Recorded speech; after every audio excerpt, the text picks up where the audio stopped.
We're back. Thanks for joining us. It's the DAZN Boxing Show. I go by the name of Ak. And I'm Barak, the boxing bully.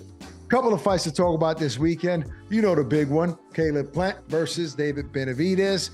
Before that, let's talk about Richard Commey versus Jose Ramirez in a big fight in his hometown in Fresno. Look, Barak, Commey has been in big fights. He's yet to win the big fight. Is this just another step for Ramirez to get to where he wants to go in the division? Or does Commey really have a shot in beating a fighter as aggressive as Ramirez? Of no course, disrespect. Yeah, of course, Commey has a shot. I mean, what he's fighting against is a new weight class. You know, he's moving up to 140 pounds. He was successful at 135, had a title, IBF, you know, until he fought Teofimo Lopez. So he's experienced, he's skillful, he beat Marinez, he shows that he can beat a boxer. I think his great styles clashing. Like, this is going to be a good fight. Not too much backing up, not too much holding. They're gonna let their hands go. And it's just about, does Commey have the power to knock out a bigger guy? To hurt a bigger guy? Well, look, he didn't have enough power to hurt Lomachenko. He did land some shots. You can't hit Lomachenko though. No, I mean, you can't really hit him flush. He landed some shots.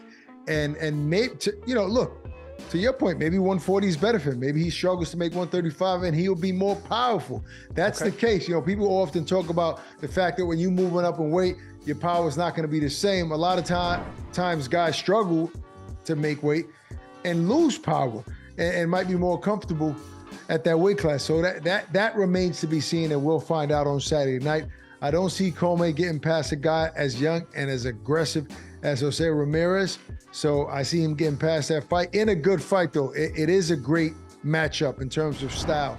Now, another great matchup in terms of style, trash talking, everything that you want to see in a boxing ring. It's going to happen in Las Vegas.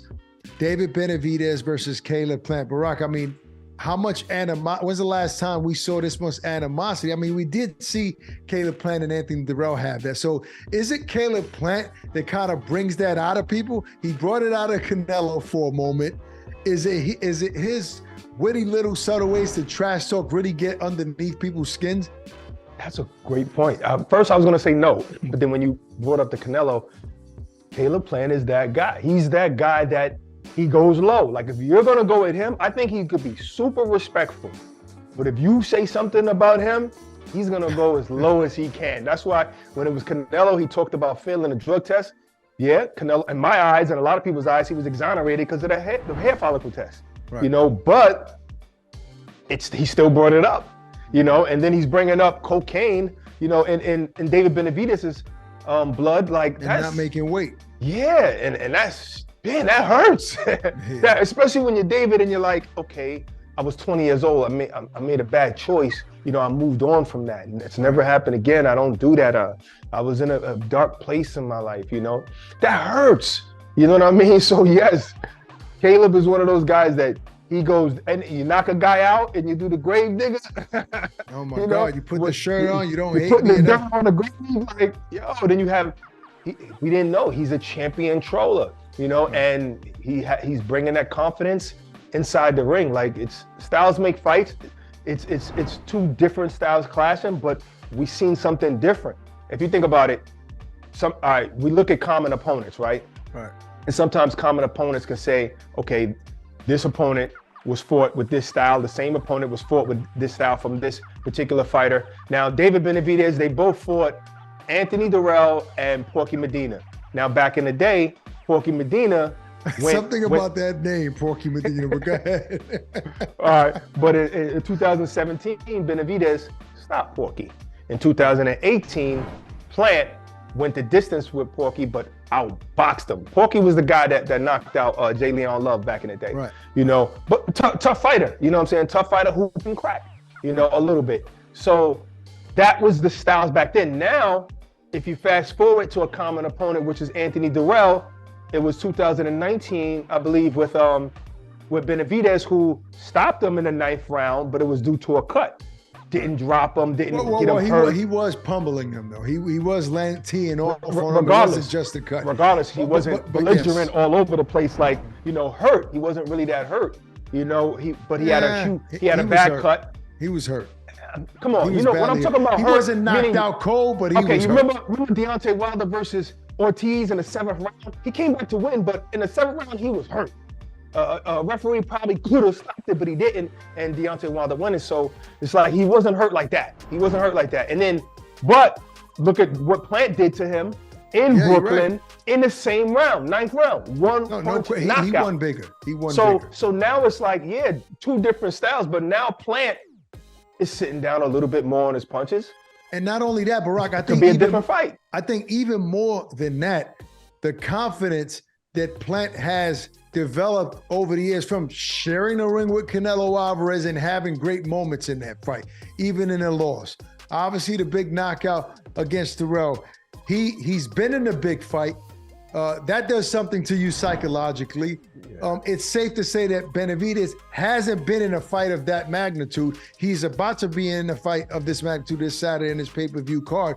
So Plant has a little bit more experience with those level of lights, so to speak. So I think that's going to play a part. Benavidez, we've never seen him that ripped and shredded before. Look, you chopped it up with him. The guy is fighting like he knows this is the most difficult fight of his career. I mean, he's training like this is the most difficult fight in his career. There's a lot to prove.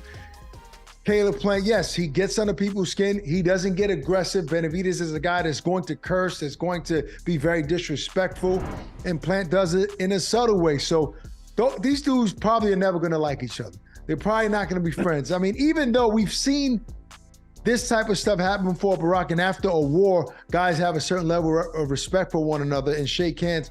For some reason, I'm not sure that this is going to happen on Saturday night with these two guys. I doubt it. I wouldn't be surprised if they don't respect each other afterwards. After the fight, I did like how Caleb Plant came to Canelo afterwards, and Canelo came to Caleb Plant afterwards, and they squashed their beef.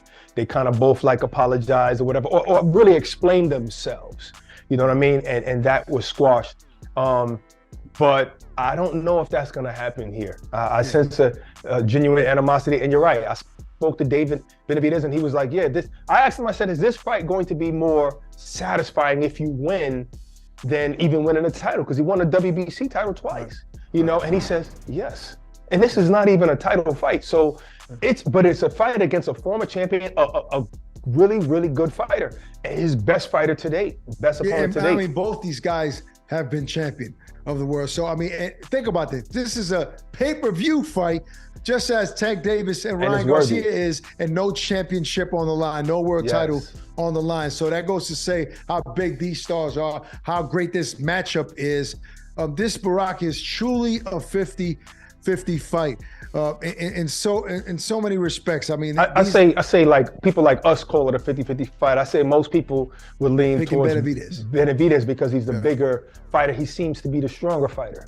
Right. You know, so I think people lean towards him. When I look at Stephen Edwards, I've been watching a lot of Stephen Edwards lately, a lot of interviews, and I think he's a brilliant human being. And I think what he's boiling this down to is the mindset of Caleb Plant. I think in the Canelo fight, this is just my opinion, in the Canelo fight, he probably seen Plant fold a little bit mentally.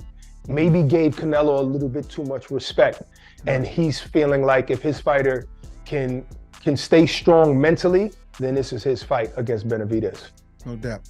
All right, look, that's our show for today. You guys don't want to miss the fights this weekend. Peace and love. Stay safe. We're out of here. Introducing the new DAZN Boxing Show podcast. No matter the time or the place, getting your boxing content has become easier than ever. Tune in as we give you exclusive insights, predictions, fight night recaps, and more alongside the biggest names in the game. All for free. Available globally every Thursday across all audio streaming platforms and with new episodes dropping weekly to give you the latest news. Just type in the DAZN Boxing Show podcast, listen in, and enjoy.